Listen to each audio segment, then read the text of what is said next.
boa noite. Abra a palavra de Deus em Marcos, capítulo 14. Marcos, capítulo de número 14.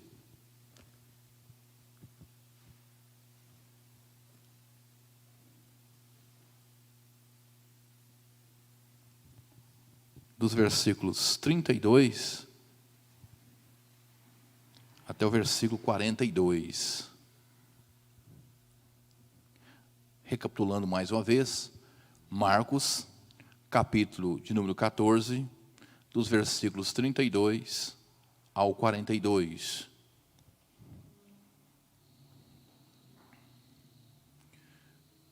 Gostaria que você acompanhasse atentamente essa leitura. Então, foram a um lugar chamado Getsêmani. Ali chegados, disse Jesus a seus discípulos: assentai-vos aqui, enquanto eu vou ali orar. E levando consigo a Pedro, Tiago e João, começou a sentir-se tomado de pavor e de angústia.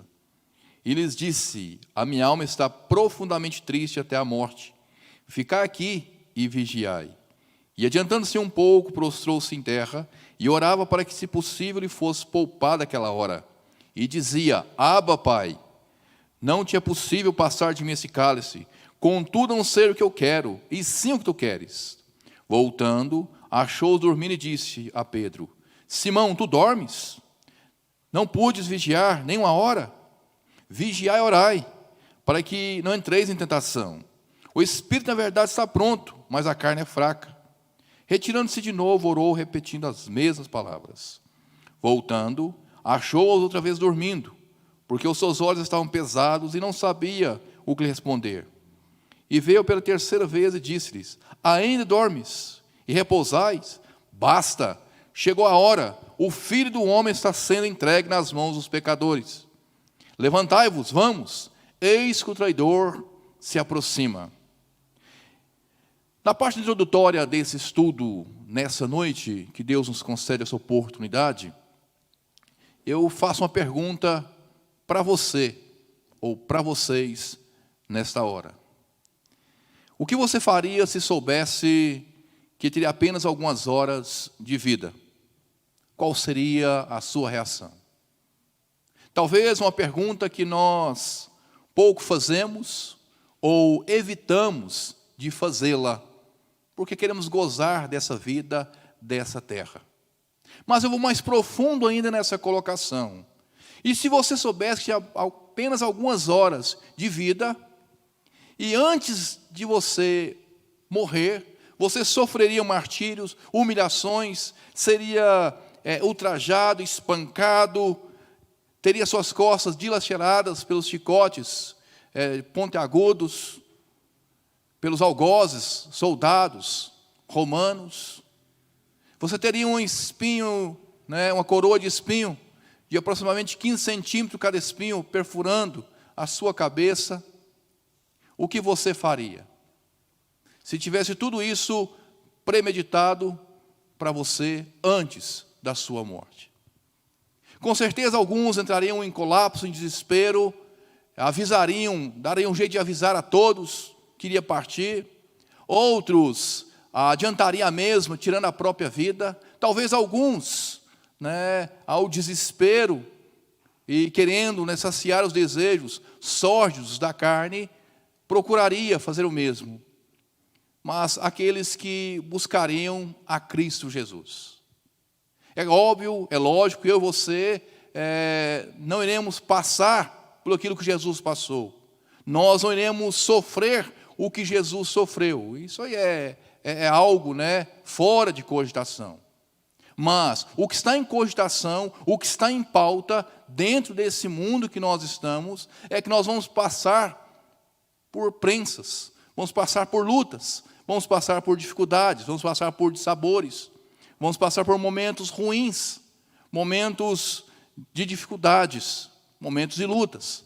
E nós olhamos para esse texto, nós vemos algo muito interessante que nos chama muita atenção. Aonde o Senhor Jesus estava, e o momento que Ele estava, e o que Ele estava sentindo naquela hora. Queridos, o que eu quero falar com vocês nessa noite é sobre o tema passando pela prensa de Deus. e nós não somos poupados quanto à mesma. E nós gostamos muito, de Gênesis, capítulo 1, versículo 26. E disse Deus, façamos o homem à nossa imagem e à nossa semelhança. Nós gostamos de 1 Coríntios, capítulo 11, versículo 1. Disse Paulo, sede meus imitadores como sou de Cristo Jesus. De Efésios, capítulo 5, versículo 1. Sede, pois, imitadores de Deus como filhos amados. E assim, sucessivamente, nós gostamos de dizer que nós somos imitadores de Cristo Jesus. Mas em momentos bons, em momentos graciosos, mas e nos momentos difíceis, nos momentos de dissabor, dos momentos nas prensas. E quando se fala de prensa, aonde o Senhor Jesus estava, no Getsemane, e realmente no original significa lugar de azeite, lagar de azeite, onde ali extraía o azeite, onde ali era prensado o fruto para extrair o azeite. E usava-se da seguinte forma, colocava-se uma pedra na prensa e saiu o primeiro azeite. E aquele azeite que saía era o azeite puro, era o azeite que era usado para ungir, ia direto para o templo. Colocava-se outra pedra sobre a prensa, e em cima da outra, da primeira, e aí saía do mesmo fruto, extraía assim o segundo. E aquele segundo que era extraído, aquele segundo azeite que era extraído, ele era usado para a limpeza. Colocava-se sobre mais outra pedra, a terceira pedra, em cima do mesmo fruto, aonde se extraía ali mais um óleo, para onde era usado diretamente para as casas. Queridos, o que usado para lâmpadas, para lumiar. Mas o que isso tem a ver comigo, com você? Tem a ver que nós passamos pela prensa. E nós aprendemos com o Senhor Jesus Cristo, aqui dentro do versículo 32, 35 e 39, para passarmos pela prensa de Deus, é necessário ter comunhão com o Pai. É necessário ter comunhão com o Pai. Acompanha aí, na sua Bíblia, o versículo 32. Então foram a um lugar chamado Getsemane, ali chegados de Jesus a seus discípulos. Assentai-vos aqui enquanto vou orar. 35. E adiantando-se um pouco, prostrou-se em terra e orava para que, se possível, lhe fosse poupado aquela hora. E o 39. Retirando-se de novo, orou, repetindo as mesmas palavras. E o que eu aprendo, o que eu entendo, o que eu posso extrair de lição clara para a minha vida, é que nós precisamos ter comunhão, como Jesus teve comunhão com o seu Pai. É algo indispensável. A comunhão é essencial, a comunhão com Deus faz toda a diferença. Jesus não mostra só aqui, dentro desses textos, mas dentro da palavra por completo, o quanto Jesus tinha comunhão com o seu Pai. O quanto ele procurava estar próximo ao seu Pai. O quanto ele orava, o quanto ele buscava, o quanto ele ansiava ter a presença do seu Pai junto com ele. Isso mexe comigo, com você, e ao mesmo tempo leva a mim e a você a entender e compreender que nós, muitas vezes, estamos longe de Deus. Falta-se essa comunhão, falta-se essa proximidade minha e sua para com Deus. Interessante, um Deus intocável, um Deus absoluto, um Deus majestoso, glorioso, um Deus que está acima de tudo e de todos. Ele quer relacionar, Ele quer ter um relacionamento comigo e com você. Incrível, como também nós chamamos de comunhão, conforme 1 Coríntios, capítulo 1, versículo 9. Fiel é Deus pelo que fosse chamado a comunhão de seu Filho, Jesus Cristo, nosso Senhor. E somos constrangidos pela própria palavra. Se o Deus absoluto, se o Deus que é grande, majestoso, glorioso, esplêndido, intocável, magnífico, quer comunhão comigo, com você, resta a mim e a você a procurar ter comunhão com Deus. Se nós fizermos uma autoanálise muito precisa, conosco mesmo, introspecto, olhando para dentro de nós, nós vamos chegar a um denominador que nós não temos tanta comunhão com o Pai assim. Muitas vezes nós buscamos a Deus em momentos de interesse, nós buscamos a Deus em momentos de lutas, mas pouco buscamos a Deus para agradecer aquilo que Ele tem feito em prol da minha vida e da sua. Interessante que quando se fala de comunhão, e nós falamos também de intimidade. E Jesus tinha intimidade com o Pai. Ele chamava Pai, ou Paizinho, uma forma íntima, carinhosa de conversar com Deus. Interessante, amados, que o próprio Senhor Jesus tinha comunhão, intimidade com Deus. Era amigo de Deus. E nós também precisamos ser amigos de Deus. Esse Deus que quer comunhão comigo e com você, o próprio Jesus quer ser o meu e o seu amigo. João capítulo 15, versículo 15, ele diz: já não vos chamo servos, porque o servo não sabe o que faz o seu senhor, mas tenho-vos chamado amigos, porque tudo quanto ouvi de meu Pai vos tenho dado a conhecer. Interessante. E quando se fala de amigo, o Senhor Jesus levou os seus 3 amigos juntamente com ele, naquele momento crucial, naquele momento difícil, naquele momento complicado, naquele momento complexo, daquela noite tenebrosa, daquela noite horripilante, daquela noite agonizante. Ele leva os seus 3 amigos, Pedro, Tiago e João. E os 3 amigos que deveriam, ajudar, entre aspas, em oração, que deveriam estar compenetrados no que estava acontecendo em sua volta, e o que Jesus já tinha falado que iria acontecer, eles dormem, e dormem de tristeza. Queridos, quando se fala de intimidade, o Salmo 25, versículo 14, a intimidade do Senhor é para os que o temem, aos quais ele dará a conhecer a sua aliança. Então a intimidade com Deus, a intimidade não é para qualquer um, é para mim e para você que somos chamados, escolhidos, predestinados a servir, a seguir, a amar, a cultuar esse Deus. Jeremias capítulo 33, versículo 3. Invocai-me-ei e te responderei, anunciar-te-ei coisas grandes e ocultas que não sabes. Isso é intimidade, é abrir o coração. Mas na íntegra, nós somos mais íntimos com outros do que com o próprio Deus. Eu não estou sendo hipócrita, muito menos fariseu, e na realidade começar por mim. A palavra nos constrange, a palavra nos leva a entender e compreender que nós precisamos fazer uma autoanálise. E Jesus, passando pela prensa, e Jesus, naquele momento, ele busca ter comunhão com Deus. A palavra diz em Provérbios capítulo 3, versículo 32, porque o Senhor abomina o perverso, mas aos retos trata com intimidade. Glória a Deus por isso. Queridos, entendemos que a comunhão com Deus traz tranquilidade e conforto. Nos sentimos seguros, nos sentimos amparados, nos sentimos aconchegados pelo próprio Deus.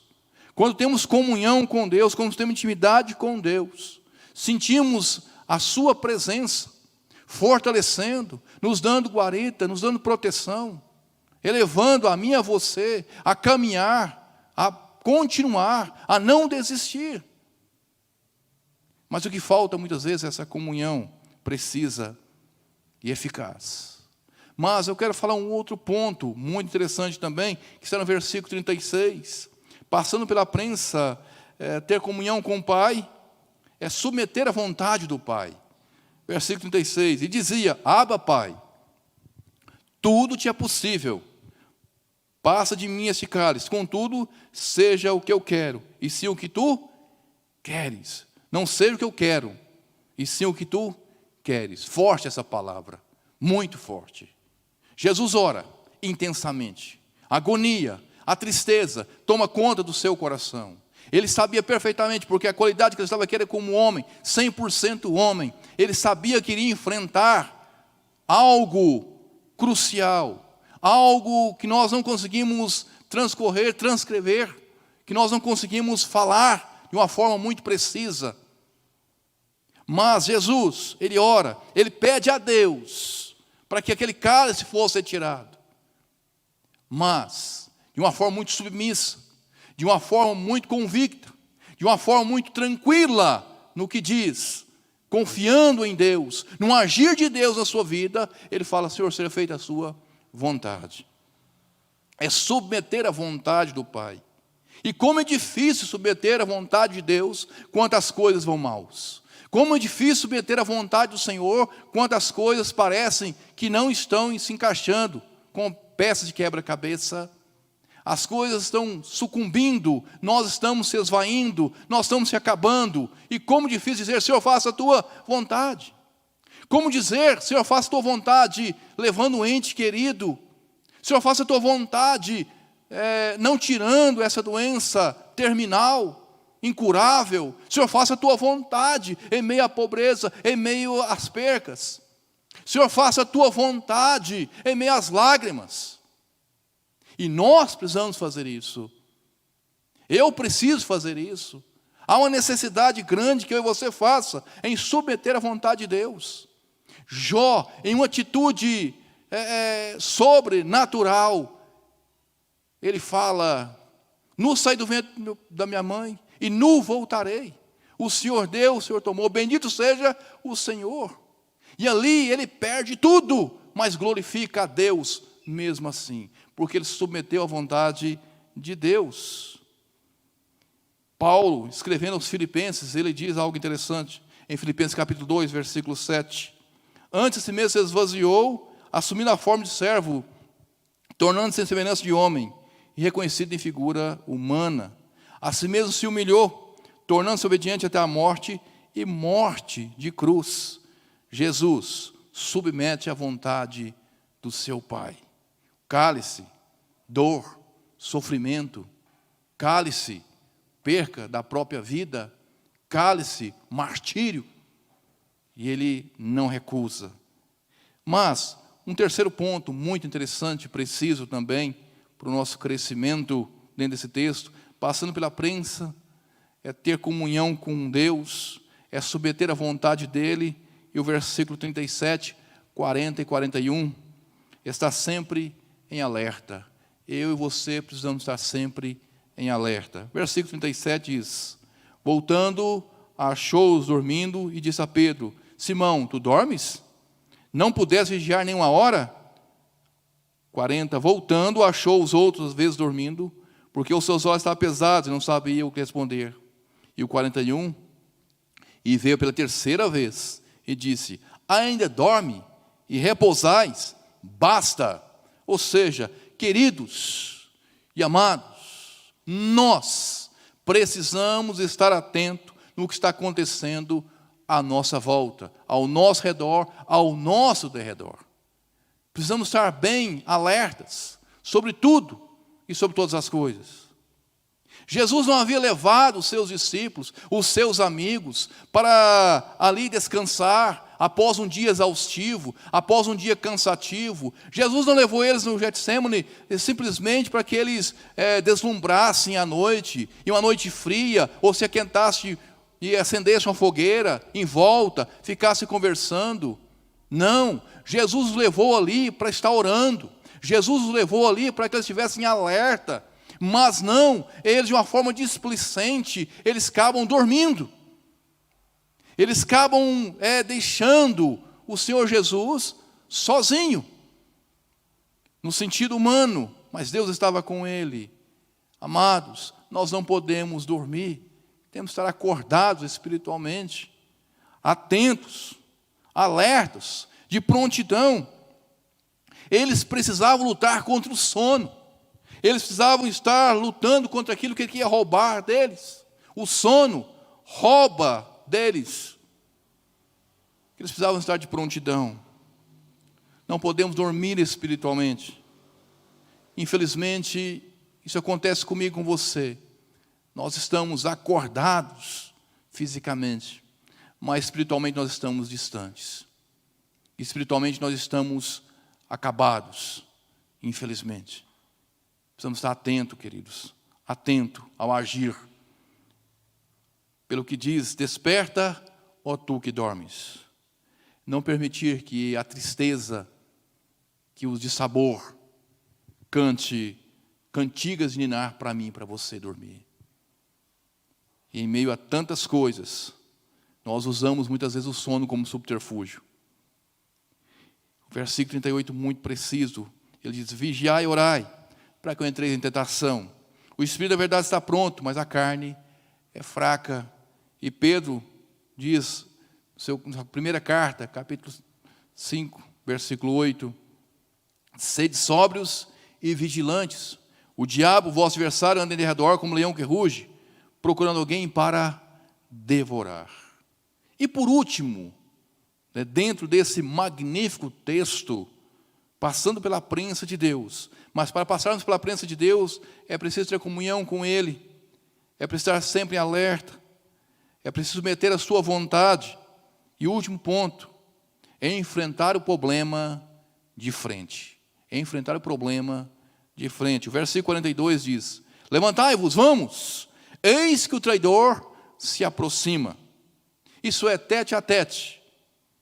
A nossa tendência é esquivar, a nossa tendência é protelar, a nossa tendência é fugir, a nossa tendência é sair pela tangente, enquanto o Senhor Jesus faz algo impressionante aqui.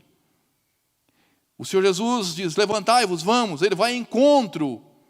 Ele sabia perfeitamente, ele vai. Sempre pronto para as adversidades. Um dos exemplos claros está em João capítulo 11, versículo 7 e versículo 8.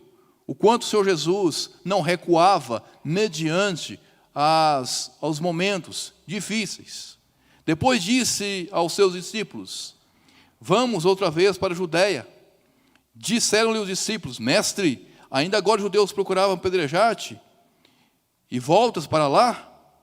Enfrentar o problema frente a frente revela a hombridade, o caráter, a personalidade que estava intrínseca no Senhor Jesus, de um homem que estava pronto a morrer em prol da causa. Levanta, vamos. Algo intrínseco, visível, dentro da personalidade, do caráter de Cristo Jesus. E precisamos espelhar nele. Quantos problemas, quantas lutas, quantas dificuldades. Por mais que queiramos, por mais que ouvimos palavras que tendem a massagear o meu e o seu ego, e nós falamos: opa, que maravilha ouvir isso. É pura ilusão. Olha, você está com o Senhor Jesus, seus problemas estão todos resolvidos. Você aceitou Jesus e agora pode ter certeza que as coisas ruins se foram. Ora, isso é conversa.